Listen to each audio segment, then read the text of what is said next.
बच्चों सबसे लास्ट में एसिड बेस की बात करेंगे। Importance of acid base in pharmacy, देखते हैं क्या क्या इम्पॉर्टेंट है, इम्पॉर्टेंस है एसिड बेस का फार्मेसी में। तो सबसे पहला importance, acid base neutralization reaction find use in preparative procedure for the preparation of suitable salt and for conversion of certain salt into more suitable form.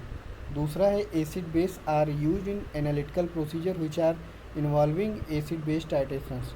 तीसरा है acid and base find use as therapeutic agent in the control and adjustment of pH of the gastrointestinal tract, body fluid and urine. ये हमारे importance हो गए acid base के। Next slide में अब हम बात करेंगे बफर सोल्यूशन की। बफर सोल्यूशन क्या होता है, बफर और बफर सोल्यूशन और बफर। सबसे पहले हम बफर सोल्यूशन क्या होते हैं उस पर बात करते हैं। बच्चों बफर सोल्यूशन वो कोई भी सोल्यूशन होता है जो अपने पीएच को रेसिस्ट करता है। क्या करता है, अपने पीएच को रेसिस्ट करे, पीएच में कोई चेंज ना आने दे। जब हम उसमें स्मॉल क्वांटिटी में कोई एसिड मिलाएं, बेस मिलाएं या डाइल्यूशन करें, क्या करें, कोई एसिड मिला दें, बेस मिला दें या डाइल्यूट कर दें, तो वो अपने पीएच को क्या करें, रेसिस्ट करके रखें। मीन्स उसके पीएच में कोई बदलाव ना आए, चेंज ना आए, उस सोल्यूशन को हम बफर सोल्यूशन बोलते हैं। अब बात करते हैं बफर सोल्यूशन किससे मिलके बना होता है। बफर सोल्यूशन वीक एसिड या उसके सॉल्ट, वीक एसिड या उसके सॉल्ट, वीक बेस या उसके सॉल्ट से मिल के बने होते हैं। जैसे एग्जांपल दिया हुआ है, solution composed of a weak acid and one of its salt. Example में जैसे वीक एसिड में क्या, एसिटिक एसिड, सोडियम एसीटेट या फिर अमोनियम एसीटेट सोल्यूशन को हम क्या बफर सोल्यूशन बोल सकते हैं। उसके बाद वीक बेस वाले सोल्यूशन, वीक बेसिक बफर की बात करेंगे तो उसमें क्या होगा, अमोनियम हाइड्रॉक्साइड या अमोनियम क्लोराइड के सोल्यूशन को हम बेसिक बफर बोलेंगे। अब जैसे अभी हमने बताया कि बफर सोल्यूशन जो अपने पीएच को रेसिस्ट करते हैं। अब देखते हैं टाइप्स कितने हो सकते हैं बफर सोल्यूशन के, टाइप्स ऑफ बफर सोल्यूशन। तो पहला क्या है, acidic buffer solution. Acidic buffer solution क्या मतलब, जिसका पीएच 1 से लेके 7 से कम हो, क्या 1 to 7 लेस देन 7, उसको क्या बोलेंगे हम, acidic buffer solution. Basic buffer more than 7 up to 14 तक होगा, 14 तक, उसको बोलेंगे हम बेसिक बफर सोल्यूशन। 1 से लेके 7 से कम वाले पीएच के सोल्यूशन को हम एसिडिक बफर बोलेंगे। बेसिक बफर 7 से ऊपर 14 तक के सोल्यूशन को हम क्या बोलेंगे, पीएच वाले सोल्यूशन को बेसिक बफर सोल्यूशन बोलेंगे। बात देखते हैं एसिडिक बफर सोल्यूशन। जैसे हमने बताया एसिडिक बफर सोल्यूशन अगर बनाते हैं तो क्या करेंगे, मिक्सचर ऑफ वीक एसिड या उसका साल्ट होगा। जैसे अब एग्जांपल में दिया हुआ है एसिटिक एसिड और उसके साल्ट में हमने क्या लिया, सोडियम एसीटेट, इसको क्या बोल रहे हैं, एसिडिक बफर सोल्यूशन। ऐसे ही बेसिक बफर सोल्यूशन में क्या हो रहा है, solution having a mixture of weak base, एक वीक बेस होगा जैसे अमोनियम हाइड्रॉक्साइड एंड उसके सॉल्ट, एग्जांपल में ammonium chloride, is known as basic buffer solution. अब टाइप्स के बाद हम बात करते हैं किसकी, जैसे अब हम एक एग्जांपल ले लेते हैं कि कैसे क्या हो रहा है एक्वा सोल्यूशन में डिजॉल्व करके, मतलब एक बफर सोल्यूशन प्रिपेयर कर रहे हैं। समझ लीजिए एक बफर सोल्यूशन हम प्रिपेयर करें, तो a solution of acetic acid and sodium acetate is typically use.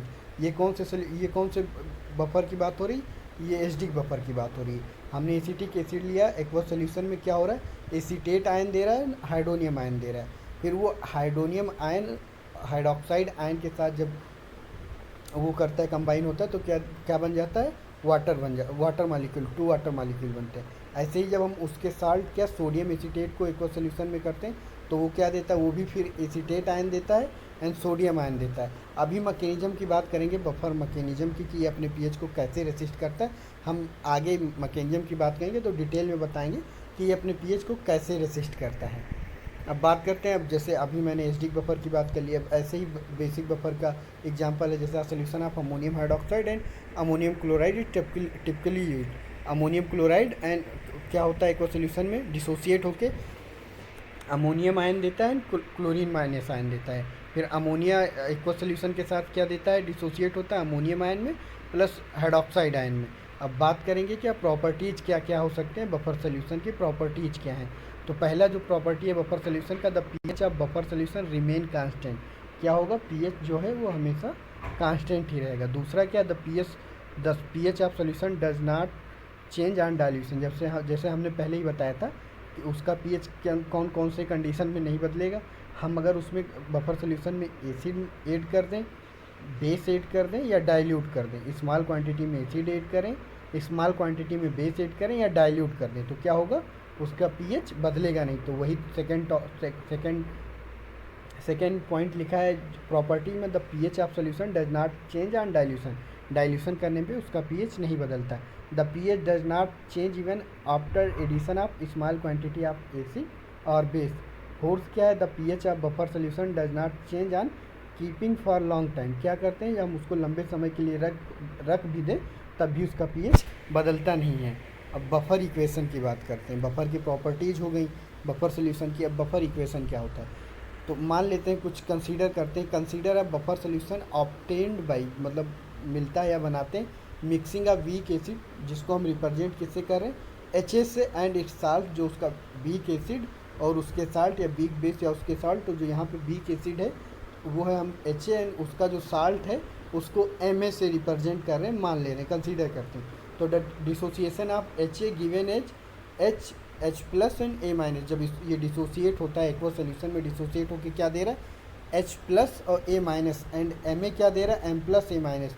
तो the degree of dissociation will depend on the value of dissociation constant के ए। डिग्री ऑफ डिसोसिएशन किस पे डिपेंड करेगा, डिसोसिएशन कांस्टेंट के ए पे। Greater the magnitude of K A greater is the dissociation of H A into H plus and A minus में। अब K A is equal to H plus A minus upon H A. ये क्या है हमारा एक तरीके से buffer equation हो गया। अब हम बात करेंगे देखते हैं बफर एक्शन और बफर कैपेसिटी क्या होता है, या मैकेनिज्म ऑफ बफर एक्शन। तो क्या होता है देखते हैं। The reactions responsible for maintaining constant pH and the addition of acid और base in buffer solution are called buffer action. The buffer action of acetic acid and sodium acetate mixture can be explained as follows. Acetic acid is a weak acid and is partially ionized in solution. जैसे acetic acid है aqua solution के साथ जब वो dissolve हो हम mix करते हैं तो क्या देता है, डिसोसिएट होकर एसीटेट आयन देता है, acetate CH3COO minus plus hydronium ion H3O plus. Sodium acetate is a strong electrolyte and is completely ionize. Sodium acetate जो हमारा है स्ट्रॉन्ग इलेक्ट्रोलाइट है, कम्प्लीटली डिसोसिएट हो जाता है, क्या देता है, acetate ion and sodium ion. अब बफर एक्शन की बात करते हैं।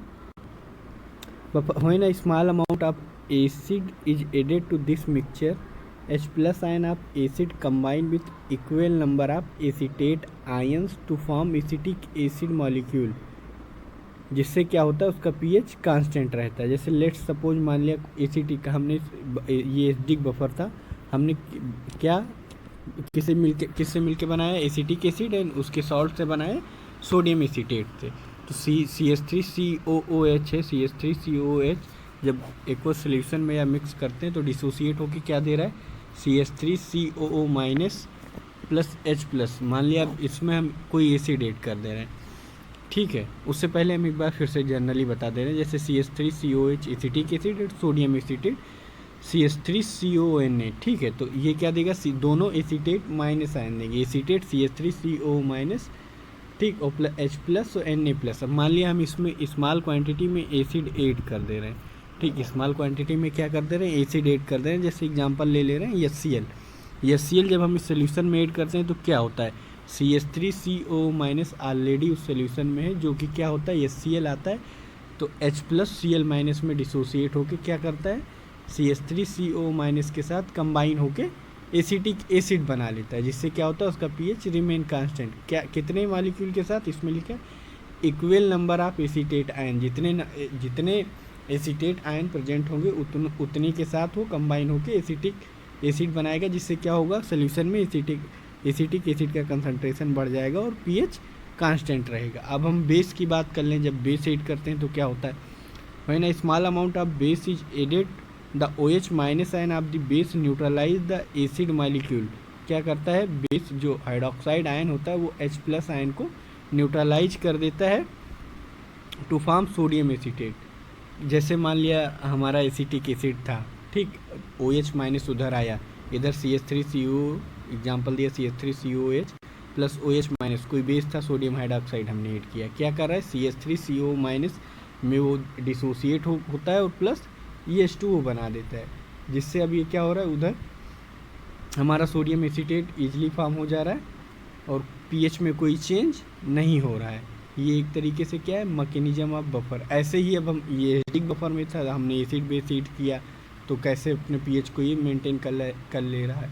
ऐसे ही हम जब बेसिक बफर की बात करेंगे तो जब उसमें एसिड या बेस ऐड करेंगे तो सेम मैकेनिज्म होगा और वो अपने pH को मेंटेन करेगा।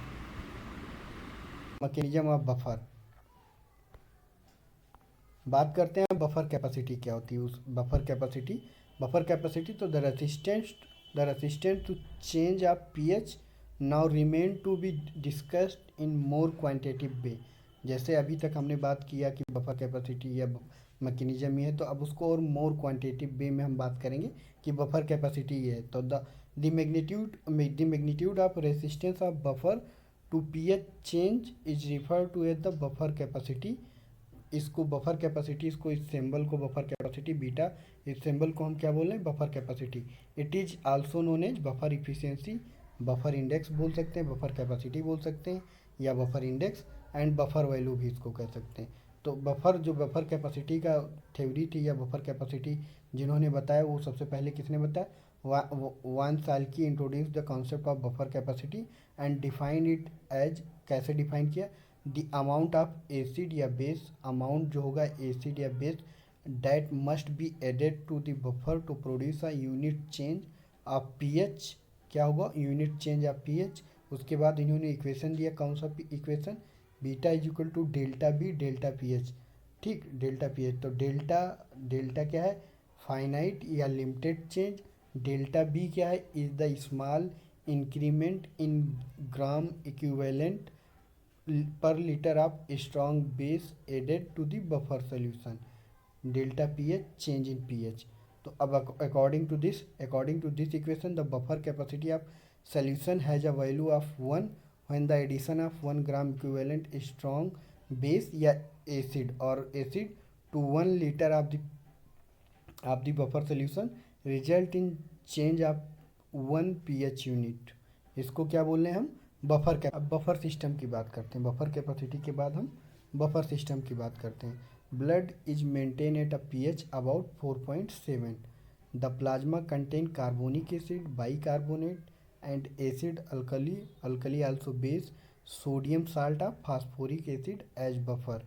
जो प्लाज्मा क्या कर सकते हैं, contain carbonic acid, bicarbonate and acid या base, sodium salt of phosphoric acid as a buffer. क्या, sodium salt of phosphoric acid as a buffer act करते हैं। Plasma protein which behave as acid in blood can combine with base and so act as buffer. Third क्या है, in erythrocytes red blood cells the two buffer system consist of a haemoglobin और oxy haemoglobin and acid alkali means also base, potassium salt of phosphoric acid. ये body के buffer system है जिसकी हम बात कर रहे थे। अब फार्मास्यूटिकल बफर सिस्टम की बात करते हैं। Buffer solution are use frequently in pharmaceutical practice, particularly in the formulation of ophthalmic solution. किसमें, ऑप्थेलेमिक मीन्स आई प्रिपरेशन जो होते हैं उसमें यूज होते हैं। One of the most common biological buffer is phosphate buffer सेलाइन। क्या, फास्फेट बफर सेलाइन सबसे common buffer solution है जो हम यूज करते हैं। कंटेन्स सोडियम क्लोराइड, क्या रखते हैं, PBS contain sodium chloride and dibasic sodium phosphate. It may also contain potassium chloride, monobasic potassium phosphate, calcium chloride and magnesium sulfate। ये कंपोजिशन है किसका, फास्फेट बफर सेलाइन का। अब general procedure for preparing pharmaceutical buffer solution, general जो procedure है, सबसे पहला क्या है, select a weak acid having a pK approximately equal to the pH, जो उसका पीके हो इक्वल टू दी pH के बराबर हो, which the buffer is to be used, जिस पे which the buffer is to be used। Second क्या है, consider the individual concentration of the buffer salt and acid needed to obtain a suitable buffer capacity. Third one, from the buffer equation calculate the ratio of salt and weak acid required to obtain the desire pH। The buffer equation is satisfactory for approximate calculation within the pH range of 4 to 10। अब कोई concentration हम मान लेते हैं, जैसे example पे तौर पे कुछ भी आप मान सकते हैं, कुछ भी हो सकता है। अभी यहाँ पे आ कंसंट्रेशन आप 0.05 to 0.5 molar is usually sufficient and a buffer capacity, जो उसकी बफर कैपेसिटी होगी 0.01 to 0.1 इज जनरली एडिक्वेट। क्या जो हमने यहाँ सपोज किया है उसका कंसंट्रेशन कहाँ से 0.05 to 0.5 मोलर, और बफर कैपेसिटी क्या 0.01 to 0.1 हमने इसको मान। फोर्थ फैक्टर की बात करते हैं, other factors of some important in the choice of pharmaceutical buffer include. पहला क्या है, पहला पॉइंट अवेलेबिलिटी ऑफ केमिकल्स की अवेलेबिलिटी पे। दूसरा stability of the final solution. Fourth one है stability of the drug and buffer on ageing. Fourth है जो सबसे लास्ट पॉइंट है, cost of material and freedom from toxicity. Material का cost और टॉक्सिसिटी से उसकी फ्रीडम कितना है। फॉर एग्जांपल आप जैसे अब टॉक्सिसिटी की बात आई तो एक एग्जांपल लेके बात करते हैं। फॉर एग्जांपल आप borate buffer because of its toxic effect certainly cannot be used to stabilize a solution to be administered orally or parenterally। क्या हो, बोरेट टॉक्सिक इफेक्ट की वजह से इस सोल्यूशन को इसको यूज नहीं करते हैं किसी सोल्यूशन को स्टेबलाइज करने के लिए, वो चाहे ओरली यूज होता है या पेरेंटली मतलब इंजेक्शन वाया इंजेक्शन से यूज होता है, उसको हम क्या बोरेट को नहीं लेते हैं, बोरेट बफर सिस्टम को कभी नहीं लेते। क्यों? क्योंकि ये टॉक्सिक है। अब यहाँ एक टर्म है स्टेरिलिटी। स्टेरिलिटी मतलब स्टरलाइजेशन होता है। स्टरलाइजेशन का मतलब होता है किसी चीज़ को फ्री फ्रॉम माइक्रो ऑर्गेनिज्म करना, मतलब उसमें माइक्रोबियल जो कंटामिनेशन है उसको कम करना है। जैसे ऑटोक्लेव होता है, ऑटोक्लेव से हम करेंगे स्टरलाइजेशन। मॉइस्ट हीट स्टरलाइजेशन होता है, ड्राई हीट स्टरलाइजेशन होता है, और बहुत सारी टेक्निक्स हैं स्टरलाइजेशन के, हम फर्दर आगे बात करेंगे स्टरलाइजेशन।